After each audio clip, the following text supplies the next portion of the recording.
Bom, e o cineasta da Casa Jorléo Barbosa continua aqui do lado para falar do restante das estreias no cinema e também do que tem de novidade na Netflix, para você que gosta de ver o filminho e tal em casa. Tanta estreia hoje, teve dividir em duas partes. Né? É muito, né? São 8 filmes e mais Netflix. Vamos Exatamente, lá. Vamos lá. Agora é o tipo de filme que a Michelle gosta, filme de susto, filme de terror, histórias assustadoras para contar no escuro. Esse é o nome do filme. Conta a história de uma cidade chamada Mill Valley, nos Estados Unidos, que é assombrada há décadas por causa de um mistério envolvendo um casarão de uma família. Aí, claro, um grupo de jovens, de adolescentes, assim, resolvem entrar nessa casa. E eles vão até o porão e lá eles encontram um livro. Qual que é a história desse livro? Na década de 60, a menina que morava lá, ela tinha uma relação muito ruim com os pais e descia para o porão, e nesse porão eles contavam as histórias macabras. E são essas histórias que eles estão lendo no presente. Mas o que acontece? À medida que eles vão lendo essas histórias começam a acontecer. Então ela está contando o cotidiano dela, a menina da década de 60, de maneira macabra. Quando eles começam a ler, aquelas pessoas que estão envolvidas nas histórias começam a vir à tona. Só que, claro, como zumbis, né? Pessoas que não estão mais vivas. Então essa é uma espécie de transposição assim, de um relato, de um diário para a realidade, com todos aqueles ingredientes que a gente conhece das histórias de terror. Essa imagem do milharal e do espantalho, ele sempre já traz essa coisa meio medonha. Você já sabe onde você está pisando, né? Então essa é a história do filme Histórias para Serem Contadas. Histórias assustadoras para contar no escuro. Agora começando a levas de filmes brasileiros e latino-americanos. Leste Oeste também conta a história de um piloto, igual a gente conta a história do meu amigo Enzo, mas nesse não tem cachorro. É a história de um ex-piloto que volta para sua cidade natal para fazer uma última corrida. Ele quer fazer uma última corrida para se despedir, só que é o que a gente chama, Michelle, de filmes de retorno, onde o personagem volta para uma espécie de cidade natal e ali ele vai reencontrar a primeira namorada, o trauma da infância. Ele encontra um jovem de 16 anos que quer ser piloto, então é uma espécie assim de espelhamento do personagem, é o que ele poderia ter sido e ele é o que o garoto quer ser. Então é um filme assim, de certa forma, de acerto de contas com o passado, tendo como um subtrama essa história do piloto, que ele volta para a cidade dele para fazer uma corrida. Quase uma terapia. Exatamente. Próximo filme, O Amigo Rei. É um filme brasileiro que mescla documentário com ficção, só que de forma interessante. Eles contam a história do nosso maior desastre ambiental, né, que foi o rompimento da barragem da Samarco em Mariana.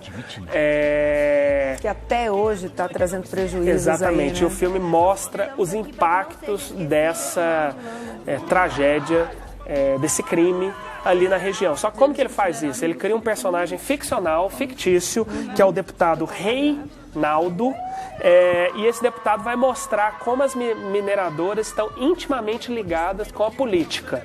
Então ele vai lá para o Palácio, ele vai para a Câmara dos Deputados e de uma forma ficcionalizada ele vai mesclar com esse documentário das pessoas ali, né, que sofreram impacto, para mostrar como na verdade não foi uma tragédia, foi um crime.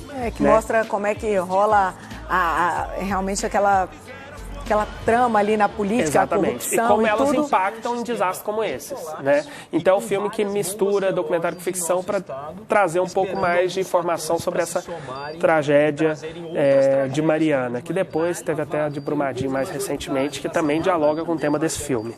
Encerrando, o filme argentino, que é considerado por muitos a maior cinematografia latino-americana, o filme Vermelho Sol, que conta um assunto muito apropriado, assim, porque ele conta a história de um advogado, uma pessoa comum, assim, vive uma vida ordinária, sem grandes sobressaltos, até que um dia ele discute com a pessoa no restaurante.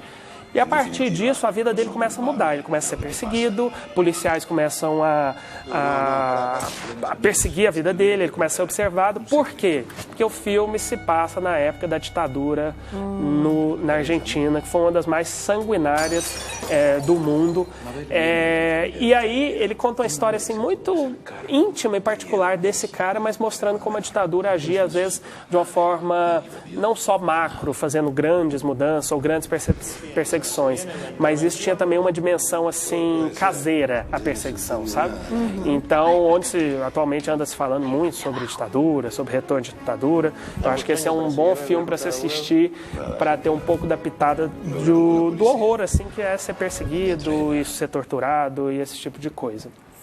É isso as estreias, hein? Mas você falou aí no negócio da ditadura, eu fiquei pensando, ainda tem gente que fala que não teve ditadura. Exatamente. É difícil, né, a gente engolir isso. Exatamente. Mas Netflix, para quem quer ficar aí no sofazinho, em casa, na cama. Exatamente. Estreia amanhã na Netflix uma série muito interessante, chama Sintonia, que ela conta um pouco da realidade de 3 garotos, 2 homens e uma menina, a realidade do funk, do crime e da religião na periferia de São Paulo. Então ele escolhe 3 personagens principais que transitam nesses 3 universos.